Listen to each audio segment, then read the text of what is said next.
Assalamu alaikum. This is Muzammil Hussain. I am a real estate investment consultant from Beacon Investment Lahore branch. Today I am here to discuss about what is the transfer procedure involved in Lahore Smart City.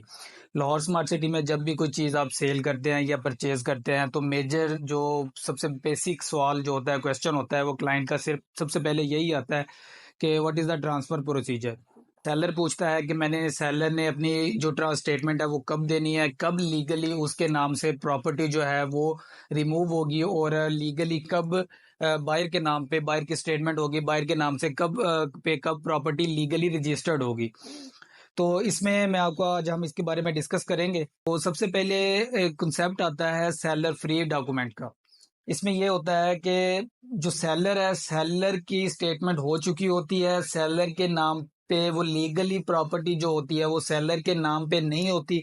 वो उसका previous honour तो हो सकता है लेकिन वो अब उसके नाम के ऊपर रजिस्टर्ड नहीं है प्रॉपर्टी, और वो बायर उसका कोई बायर भी नहीं है, अभी वो बायर के नाम पे भी रजिस्टर्ड नहीं हुई। वो एक सादा एक सिंपल पेपर की शक्ल इख्तियार कर चुकी है जिसके ऊपर प्रीवियस सेलर की उसकी डिटेल मेंशन होती हैं, लेकिन जो बायर होता है बायर की डिटेल्स जो होती हैं वो मेंशन नहीं होती क्योंकि वो प्रॉपर्टी बायर के नाम पे लीगली रजिस्टर्ड अभी नहीं हुई होती।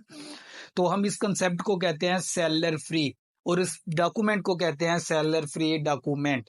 आप उसको अपने पास परचेज करके उसको ऑन कर सकते हैं, लेकिन लेकिन अब वो आपका एक एसेट नहीं होगा जब तक वो आपके नाम के ऊपर लीगली रजिस्टर्ड नहीं हो जाता। आप उसके लीगली ऑनर नहीं है। तो ये एक तो कंसेप्ट हो गया सेलर फ्री डॉक्यूमेंट्स का। अब हम इसके बाद में आ जाते हैं नॉर्मल ट्रांसफर जो होता है प्रॉपर्टी का, जिसमें सेलर और बायर दोनों स्टेटमेंट देते हैं और सेलर के नाम से प्रॉपर्टी बायर के नाम के ऊपर रजिस्टर्ड हो जाती है लीगली। तो हम उस बारे में बात करने जा रहे हैं। तो उसमें मैं आपको ये चीज़ पहले बताता चलूं कि जब आपके पास एक एमएस लेटर आ जाता है, प्रॉपर्टी जो सेल हो रही है और आपके पास उसका बायर भी अवेलेबल है, तो सबसे पहले हम लाहौर स्मार्ट सिटी ऑफिस में जाकर एक मेंबरशिप फॉर्म लेते हैं उनके ट्रांसफ़र ऑफिस से, ट्रांसफ़र ब्रांच से, कि जिस पे ऊपर हम अपने बायर की सारी डिटेल जो हैं वो मेंशन करते हैं। वो मेंशन करने के बाद फिर हम जाते हैं कि सेल डिपार्टमेंट में। सेल डिपार्टमेंट में जाके हम जो बायर की डिटेल्स जो होती हैं जो हमने पहले उसके ऊपर मेंशन की हुई होती हैं, वो हम हमारे पास एक लीगली पेज होता है, लाहौर स्मार्ट सिटी ही उसको प्रोवाइड करता है। परफॉर्मा भी लाहौर स्मार्ट सिटी ने ही वो रजिस्टर किया हुआ है, जिसके ऊपर हम सेलर बायर दोनों की डिटेल्स लिखते हैं कि ये प्रॉपर्टी है, इसका ये सेलर है, ये बायर है। और फिर हम वो ही जो हमारे पास हैंड रिटन ट्रांसफर रिक्वेस्ट होती है हम वो उसके सेल ऑफ डिपार्टमेंट में लेके जाते हैं और वहां पर हम उसका बायर ऐड करवाते हैं। जब प्रॉपर्टी का लीगली एक बायर ऐड हो जाता है कि मतलब ये वाला बंदा जो है ये सेलर है और इफला बंदा इसका बायर है, उसकी डिटेल दोनों की वहां पर ऐड हो चुकी है और ये फाइल अब ओपन हो चुकी है। इसका मतलब ये है कि अभी ये फाइल दोबारा जो बायर अभी ऐड हुआ है उसकी रजामंदी के बगैर ये फाइल दोबारा सेल नहीं हो सकती, क्योंकि वो उसके अंदर अब वो उस प्रॉपर्टी का बायर है। जब तक वो उसकी लीगली इजाजत नहीं देता उस वक्त तक वो प्रॉपर्टी सेल नहीं हो सकती। फिर हम उसकी बायर ऐड करवाने के बाद उसकी जो हमारे पास digital transfer request Lahore smart city management हमें प्रोवाइड करती है, वो ट्रांसफर रिक्वेस्ट लेके हम आ जाते हैं इनके एसओडी और एनडीसी डिपार्टमेंट के अंदर, अकाउंट डिपार्टमेंट के अंदर। वहां पर आते ही हम एसओडी इसकी अप्लाई करते हैं। SOD means statement of dues. Statement of dues में जब उसका हमारे पास प्रिंट आता है स्टेटमेंट ऑफ ड्यूज का, तो उसमें दोनों के मेंशनड होते हैं। सेलर की स्टेटमेंट ऑफ ड्यूज भी मेंशनड होती है और बायर की स्टेटमेंट ऑफ ड्यूज भी मेंशनड उसके अंदर होती है कि सेलर ने कोई मेंबरशिप फी तो नहीं देनी, सेलर ने इसके अंदर कोई इंस्टॉलमेंट उसकी रिमेनिंग तो नहीं है, सेलर के ऊपर कोई इसका फाइन तो नहीं लगा हुआ किसी ना किसी भी वजह के ऊपर, अगर उसने अपनी पेमेंट लेट जमा करवाई है उसका कोई फाइन तो नहीं है। वो सारी चीज़ें इनका अकाउंट डिपार्टमेंट जो है वो उसको क्रॉस चेक करता है। चेक करने के बाद अगर आपके कुछ ड्यूज अभी अवेलेबल हैं जो आपने अभी पे करने हैं लाहौर स्मार्ट सिटी को, तो वो सेलर के स्टेटमेंट ऑफ ड्यूज के अंदर वो मेंशन हो जाते हैं कि ये आपने पे करने ही करने हैं। और उसके बाद फिर आ जाती है बायर की डिटेल। स्टेटमेंट ऑफ ड्यूज के अंदर बायर की डिटेल जो होती है उसमें मेंबरशिप फी होती है, ट्रांसफर फी होती है, अगर आपका स्पेशल पावर ऑफ अटर्नी है तो उसकी फी होती है, उसकी फी के बाद ये सारी चीजें उसके अंदर मेंशन्ड होती हैं। अच्छा, फिर हम वो जो स्टेटमेंट ऑफ ड्यूज हमारे पास आती है, स्टेटमेंट ऑफ ड्यूज को हम लेके जाते हैं दोबारा सेल डिपार्टमेंट में। वहां पर जाके हम जितनी भी अमाउंट के ड्यूज हैं हमारे पास, वो अब हमने पे तो करने हैं।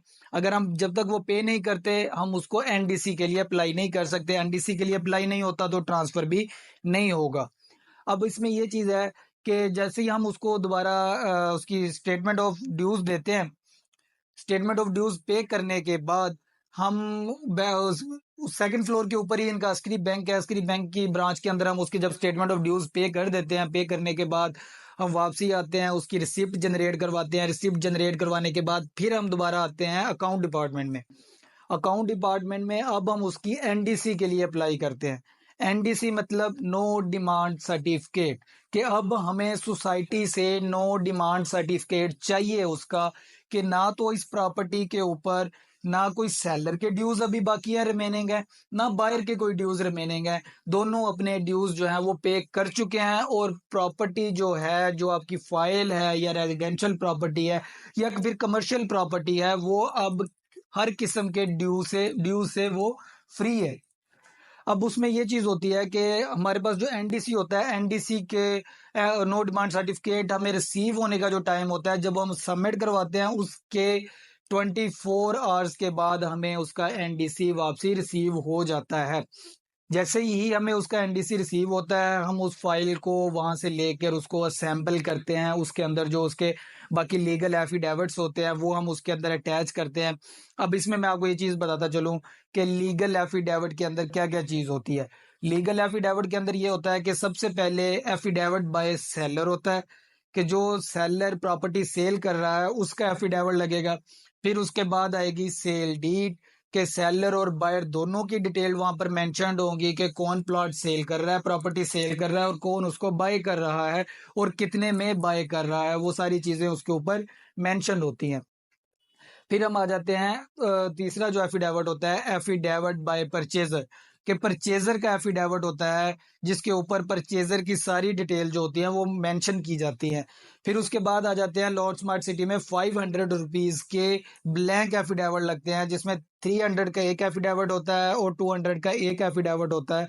एंड में हम उसके ट्रांसफर रजिस्टर लगाते हैं जिसके ऊपर सेलर और बायर की दोनों की डिटेल ट्रांसफर रजिस्टर के ऊपर भी हम हैंड रिटन लिखते हैं।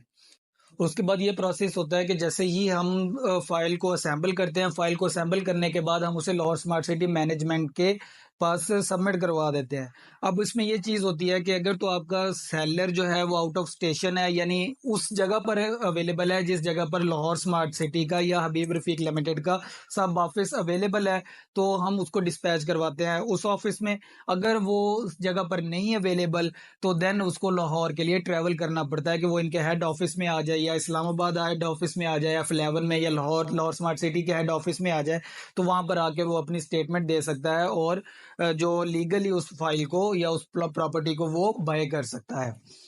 अब इसमें दूसरी चीज ये है, मैं जैसे आपको पहले बताया था कि इसमें दूसरी चीज ये होती है कि अगर आपका बायर जो है वो आउट ऑफ स्टेशन है और ऐसी किसी लोकेलिटी के ऊपर है वो जहां पर लाहौर स्मार्ट सिटी का या हबीब रफीक का सब ऑफिस वहां पर नहीं है, तो देन फिर बायर क्या करेगा? तो देन उसके लिए ये चीज होती है कि बायर जो है वो अपनी स्पेशल पावर ऑफ अटर्नी देगा किसी दूसरे पर्सन को जो उसके ब्याह के ऊपर वो चीज परचेज कर ले। अब इसमें ये चीज होती है, स्पेशल पावर ऑफ टर्नी में ये होता है कि आप सिर्फ अगले बंदे को परमिशन ये देते हैं कि आप की जो प्रॉपर्टी है वो लीगली सिर्फ बाय की जा सकती है, उसको सेल नहीं किया जा सकता। स्पेशल पावर ऑफ टर्नी में आप सिर्फ स्पेसिफिक चीजों के बारे में ही उसको अटॉर्नी देते हैं, उसको इजाजत देते हैं उस चीज की कि आपकी प्रॉपर्टी के ऊपर वो ये काम कर सकता है। इसमें ये चीज होती है, इसमें आप जब स्पेशल पावर ऑफ टर्नी किसी को हैंड ओवर करते हैं तो उसमें ये अक्सर आपके टेनेंट्स को भी, आप जो आपके किराएदार होते हैं प्रॉपर्टी के, आप उसको भी स्पेशल पावर ऑफ टर्नी जो है वो हैंड ओवर कर देते हैं, जिसमें वो उसने थोड़ी सी आपने रेनोवेट करवाना होता है घर को, या फिर उसने कलर करवाना होता है कि, या फिर इलेक्ट्रिसिटी का मीटर, गैस का मीटर वगैरह वो जो लगवाना होता है वो टेनेंट्स खुद ही लगवा लेता है, जबकि उसके पास, अगर उसके पास special power of attorney available हो। तो इसी तरह ट्रांसफर प्रोसीजर के अंदर भी अगर बायर जो है वो किसी दूसरे पर्सन को special power of attorney hand over कर देता है, तो वो दूसरा पर्सन जो होता है वो उस बायर के बिहाफ के ऊपर वो प्रॉपर्टी परचेज कर लेता है। लीगली ओनर उसका वो बायर ही होगा जिसने स्पेशल पावर ऑफ टर्नी दूसरे बंदे को दी है। वो उसके बिहाफ के ऊपर परचेज कर रहा है, लेकिन वो उसका ओनर नहीं होगा। इसमें स्पेशल पावर ऑफ टर्नी की 5000 फी होती है, और उसमें दो एफिडेविट जो होते हैं स्पेशल पावर ऑफ टर्नी के, वो साथ में अप्लाई किए जाते हैं, लिखे जाते हैं, साथ में अटैच किए जाते हैं फाइल के अंदर, कि जिसमें एक तो होता है स्पेशल पावर ऑफ टर्नी का एफिडेविट जो बायर का होता है, कि वो उसमें एफिडेविट में ये बताता है कि मैं फलां बंदे को अपनी स्पेशल पावर ऑफ टर्नी फलां बंदे को हैंड ओवर कर रहा हूँ। और जो दूसरा एफिडेविट होता है वो ये होता है उस फलां बंदे का होता है जिसको वो special power of टर्नी hand over हो रही होती है, वो अपना एफिडेविट देता है कि मैं फलां बंदे के बिहाफ के ऊपर ये प्रॉपर्टी बाय कर रहा हूं, जबकि लीगली ओनर उसका वही होगा। This is called special power of attorney.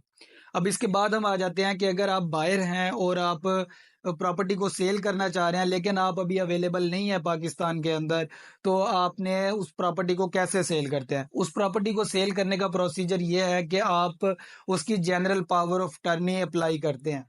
अगर आप पाकिस्तान में नहीं है, अब्रॉड हैं किसी और कंट्री में, जैसे कनाडा, अमेरिका, दुबई, सऊदीया, या फिर किसी और पूरी ऑल ओवर द वर्ल्ड आप किसी भी स्टेट में अवेलेबल है, और वहां पर पाकिस्तानी कौंसलेट भी अवेलेबल है, तो आप ट्रैवल करते हैं वहां से पाकिस्तानी कौंसलेट तक, पाकिस्तानी कौंसलेट से आप जाके जनरल पावर ऑफ टर्नी बनवाते हैं। जो पाकिस्तान में आपका जो बंदा अवेलेबल होता है, वो आपका भाई हो सकता है, बाप, बहन, बेटी, जो भी आप जिसको भी आप दे सकते हैं जनरल पावर ऑफ टर्नी, जिसके ऊपर आप ट्रस्ट कर सकते हैं, आप उसको जनरल पावर ऑफ टर्नी उसके हैंड ओवर करते हैं कि वो आपके बिहाफ के ऊपर प्रॉपर्टी पे अब कुछ भी कर सकता है, वो उसकी रेनोवेट भी कर सकता है, हत्ता कि वो उस प्रॉपर्टी को सेल भी कर सकता है जनरल पावर ऑफ टर्नी में। अब इसमें ये चीज़ मैं आपको पहले बताता चलूँ कि अभी पंजाब गवर्नमेंट का बड़ा अच्छा इनिशिएटिव था, जिसको अभी नेशनल लेवल के ऊपर भी इन्होंने उसको अडॉप्ट कर लिया गया है, कि नादरा जो आपका नादरा डिपार्टमेंट है, ये online general power of attorney बनाने की अब सर्विस जो है वो प्रोवाइड कर रहा है। आप पूरी दुनिया में आप किसी भी जगह पर अवेलेबल हैं, और वहां पर पाकिस्तानी कौंसलेट अगर है तब भी, अगर नहीं है तो तब भी आप उसको ऑनलाइन अप्लाई कर सकते हैं जनरल पावर ऑफ टर्नी को। अब जैसे ही आप जनरल पावर ऑफ टर्नी अब किसी स्पेसिफिक पर्सन को हैंड ओवर करते हैं, वो आपके बिहाफ के ऊपर वो प्रॉपर्टी पर सेल कर सकता है। तो अगर आप लाहौर स्मार्ट सिटी में कोई चीज़ या कोई property, residential property, commercial property आप सेल करना चाह रहे हैं, या फिर आप परचेज करना चाह रहे हैं, या फिर आप उसकी असेसमेंट लेना चाह रहे हैं, तो आप मुझसे कॉन्टैक्ट कर सकते हैं। My contact number is 030139444112। If you want to visit our office, I am here in 32 MB phase 6 DHA Lahore. मिलते हैं इंशाल्लाह नेक्स्ट वीडियो में। लाइक कीजिएगा, सब्सक्राइब कीजिएगा और शेयर जरूर कीजिएगा। Thank you.